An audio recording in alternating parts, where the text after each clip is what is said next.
According to Benjamin Franklin, beer is proof that God loves us and wants us to be happy. But have you ever stopped to think about what goes into making this so called happiness or why you have that favorite beer?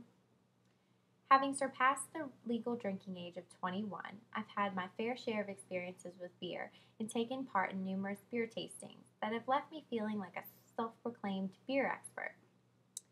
With the U.S. drinking an estimated 50 billion pints of beer each year, it is almost certain that the majority of Americans enjoy drinking beer and drink it on a regular basis. Today, I'm going to talk about two aspects of beer. First, I'll talk about the four major building blocks, and second, I'll discuss the major types of beer. Let's begin with what exactly beer is made of. There are four basic building blocks of beer, all of which are manipulated to make the different types. The four ingredients are water, malted barley, hops, and yeast.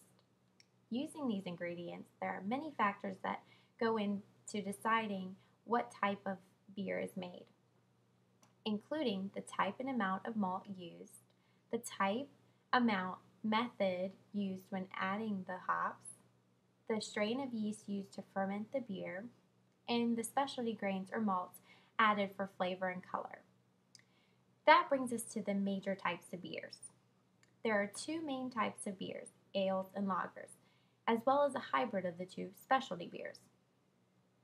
Ales are considered top fermenting because of the tendency of its yeast to gather at the surface of the brew. Fermentation usually takes place at warmer temperatures and they usually have a higher alcohol content. They are complex, flavorful beers that are typically served at room temperature. Some examples include pale ales, India pale ales, porters, and stouts. On the other hand, lagers have yeast that gather and quickly fall to the bottom, making it bottom fermenting.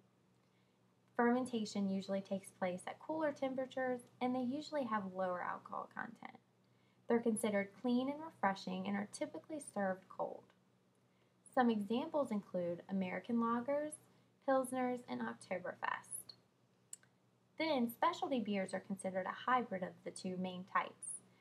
Spices, fruit juices, and candy and chocolate are just a few of the things that are added to enhance flavor and color. Some examples include fruit beers, vegetable beers, honey beers, and even chili beer. So, what have you learned today? You should now be able to describe the four basic building blocks of beer, how they are manipulated in brewing, and the different types of beers, ales, lagers, and specialty beers. So, I guess Queen Victoria agreed with Benjamin Franklin when she said, "Give my people plenty of beer, good beer and cheap beer, and you will have no revolution among them."